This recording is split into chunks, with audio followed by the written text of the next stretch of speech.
সুবাহান আল্লাহ, এমন সৌভাগ্যবান সন্তানদের বাবা মা এই পৃথিবীতে এবং পরকালে ধন্য। সুবাহান আল্লাহ। পৃথিবীতে সফলতা তারাই অর্জন করতে পেরেছে যাদের সন্তান এমন যোগ্যতা স্থানে হাফেজে কোরআন হয়েছে। সুবাহান আল্লাহ।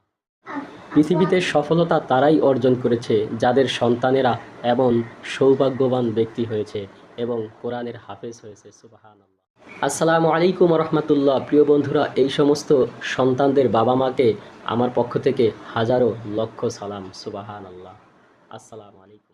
আসসালামু আলাইকুম রহমতুল্লাহ। হাফেজে কোরআন হওয়া এতটাই সহজ নয়। বাবা মা এবং পরিবার ছেড়ে এভাবেই সন্তানেরা মাদ্রাসায় এসে পড়ে থাকে এবং খানার সময় কান্না করে।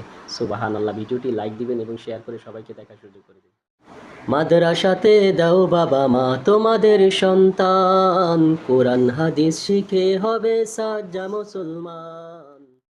মাদ্রাসাতে দাও বাবা মা তোমাদের সন্তান, কোরআন হাদিস শিখে হবে সাজ্জা মুসলমান। কোরআন হাদিস শিখে হবে সাজ্জা মুসলমান। তারা হরফে হরফে পাবে আল্লাহর পরিচয়।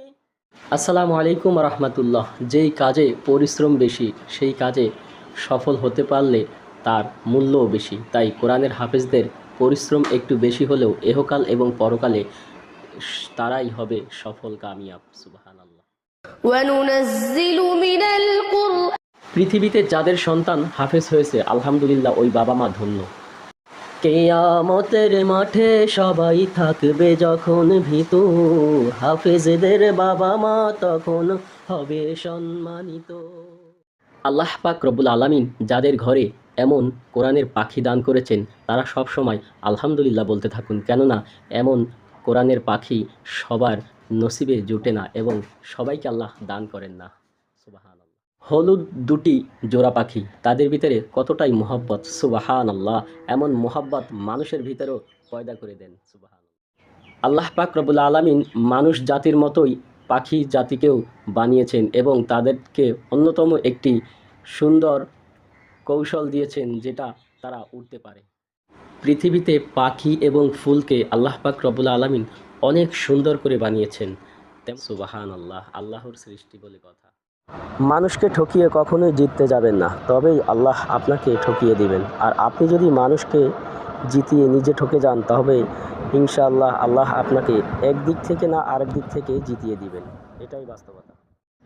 সালাতু সালাম গোয়ামার দুরুদ সালাম গোয়ামার কইও নবী মুস্তাফায়, তোমরা যদি যাও গো মদিনায়, তোমরা যদি যাও গো মদিনায়। এই পৃথিবীর ক্ষমতা যার হাতে, আপনার ভাগ্য নির্ধারণ তার হাতে।